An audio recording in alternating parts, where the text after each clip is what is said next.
rescapé du génocide arménien, apatride, réfugié en France en 1925, militant communiste et poète. Il a été à la tête de la section parisienne des francs-tireurs partisans main-d'œuvre immigrée, la fameuse armée du crime, telle que les nazis qualifiaient ces résistants sur la célèbre affiche rouge placardée dans les rues de Paris. Alors avec nous sur ce plateau pour évoquer cette prochaine panthéonisation, Katia Guiragossian.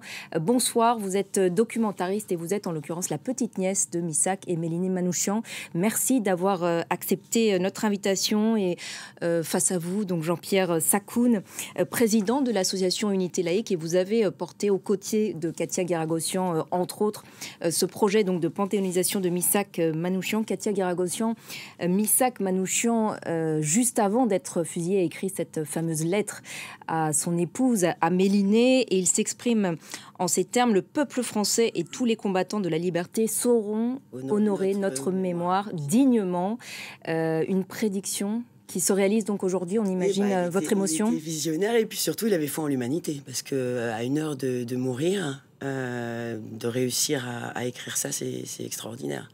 Une journée, oui, une journée d'émotion forte, aujourd'hui forte en émotion, une journée extraordinaire, et puis une journée de partage, vraiment d'union avec Missak, avec ses idéaux humanistes, universalistes, et puis avec Missak qui entre au Panthéon, ses frères d'armes, ses étrangers, ses apatrides, tous ceux qui ont versé leur sang pour défendre leurs valeurs, et c'est magnifique. C'est un très beau jour. Jean-Pierre Sakoun, vous avez depuis de nombreuses années porté ce dossier de Manouchian au Panthéon, et il est le premier étranger à entrer dans ce lieu si symbolique.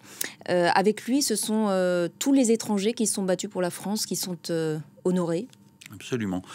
Ce sont en particulier les étrangers de la résistance intérieure qui ont représenté un peu plus de 20% du total des résistants, ce qui est énorme par rapport au pourcentage des étrangers à l'époque. Et c'est vrai que l'ensemble des commémorations et des panthéonisations depuis l'après-guerre qui concernait la Seconde Guerre mondiale avaient honoré progressivement et successivement l'ensemble des résistants. Mais eux, c'était les oubliés un peu de l'histoire. C'était pas les oubliés, c'était ceux qui n'y avaient pas encore trouvé leur place. L'histoire est longue. Donc les étrangers et les communistes aussi, à travers ce personnage. Katia Guiragossian, retour peut-être un petit peu sur la vie et le parcours de Missak Manouchian, donc orphelin rescapé du génocide arménien, qui finit au Panthéon en France, une destinée incroyable. Incroyable. Oui, donc orphelin à l'âge de 9 ans. Orphelin très tôt. Son père meurt en combattant, sa mère meurt de famine. Il est avec son frère Karabet, il arrive à Marseille. Avec un transit via le Liban. Avec un transit au Liban où il rencontre un professeur extraordinaire qui lui donne le goût des lettres. Et il y a une relation vraiment qui se tisse, parce qu'ils vont entretenir une relation épistolaire pendant plusieurs années. Et toujours passionnés, assoiffés de... Je dis, c'est des orphelins qui étaient affamés au sens propre du terme, et qui sont devenus des adultes assoiffés de culture, de littérature, de musique, etc. Et il étudie à la Sorbonne. Il étudie à la Sorbonne, il suit des cours à l'université ouvrière, il va régulièrement à la bibliothèque Sainte-Geneviève, et donc je pense, au Panthéon, il aura une place merveilleuse entre Victor Hugo, Voltaire, André Malraux, et tous les autres. Mais c'est un élément et c'est à essentiel. partir des années 30 donc, où il commence son engagement. Oui, il s'engage très tôt pour... Donc quoi, 1934 Avant, il s'engage très tôt déjà pour les Arméniens.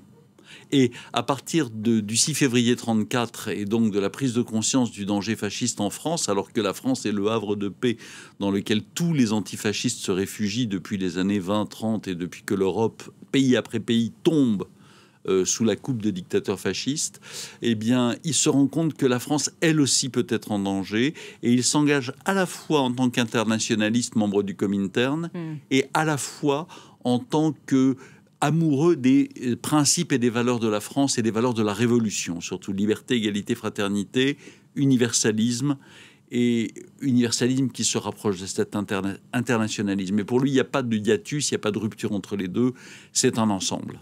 Et donc en 1943, il s'engage donc activement dans la résistance. Et ce fameux groupe Manouchian comprend non seulement des Arméniens, mais aussi des Espagnols, des Juifs polonais pour beaucoup, tous communistes. Ils commettent de nombreux attentats et sabotages. Et la propagande nazie les compare donc à des terroristes sur cette fameuse l'armée du crime. Affiche rouge. Ouais, c'est après le procès, après leur exécution en fait. Donc ils ont été torturés, on le voit, hein, sur leur visage extrêmement émacié, avec pour certains des cicatrices. Et c'était vraiment pour faire peur aux passants. C'était placardé partout, mais ça a eu l'effet inverse.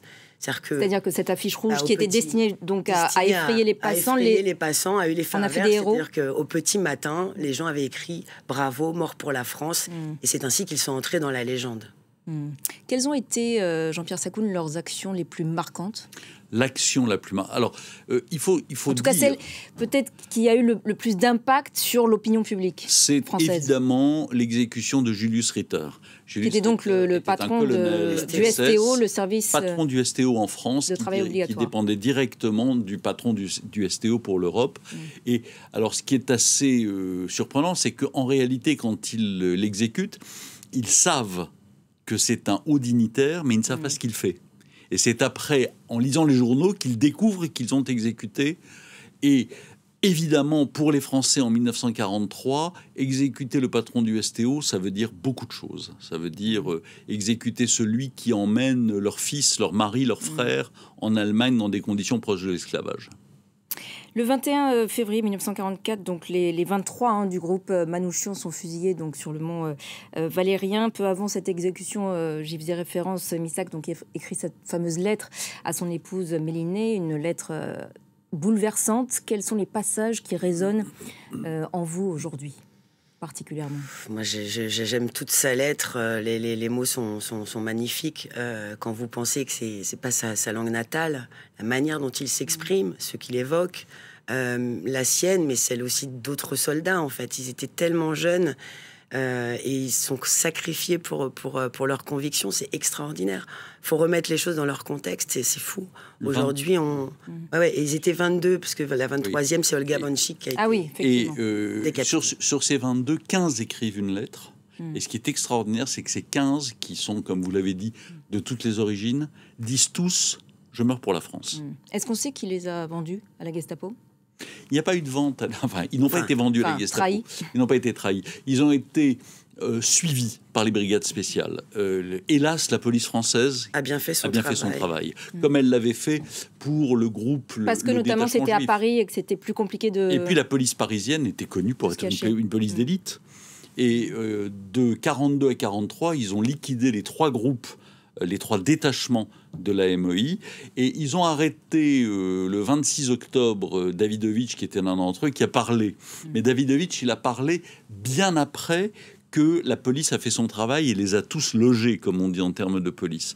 Et il y a longtemps eu des rumeurs totalement infondées sur le fait qu'ils auraient été trahis. En réalité, ils n'ont pas été trahis, ils ont été trahis par les pétainistes qui faisaient un bon travail de police. Il entrera donc au Panthéon aux côtés de son épouse, Mélinée, elle aussi une grande résistante. Elle aussi une grande résistante, oui. Après, c'est Missak qui... Donc elle a survécu 45 ans. Oui, mais elle s'est battue toute sa vie pour la mémoire de son mari. Elle n'a eu de cesse que de se battre vraiment pour qu'on puisse continuer d'honorer sa mémoire et celle de ses combattants étrangers. Elle a été résistante, ma grand-mère a été résistante, ma grand-mère qui a également reçu une lettre de Missak, qui est bouleversante également. Et oui, les réunions avaient lieu rue aux Mers, ma grand-mère planquait les armes, elle nourrissait les braves et elle faisait de la couture. Et voilà, elle élevait ses deux enfants. Vous parliez de l'entretien de la mémoire de Missak Manouchian à travers les années. Et ce poème de Louis Aragon qui lui est consacré a aussi beaucoup contribué à entretenir cette mémoire. Donc, Strophe pour se souvenir, publié, je crois, dans l'Humanité dans les années 1950, repris ensuite 55. par Léo Ferré. 55, merci de la correction. Non, mais c'est pour une raison très simple, c'est que le poème commence par un vers qui dit 11 ans déjà. Ah oui. 44-55. Vous êtes meilleur en mathématiques. Donc des strophes reprises ensuite par Léo Ferré dans sa fameuse chanson tout aussi bouleversante L'Affiche rouge. Donc ça a contribué à forger le mythe Manouchian? Mais c'est essentiel. Tout à l'heure, Katia parlait du lien avec la littérature et la poésie de Missac. En France, nous avons ce lien épique entre la littérature et l'héroïsme, avec Victor Hugo pour l'Empire, avec Malraux et son Donc c'est le héros discours pour Jean complet, Moulin. Poète et résistant. Poète et résistant et magnifié par la poésie des autres. Et ça joue un rôle fondamental dans sa reconnaissance.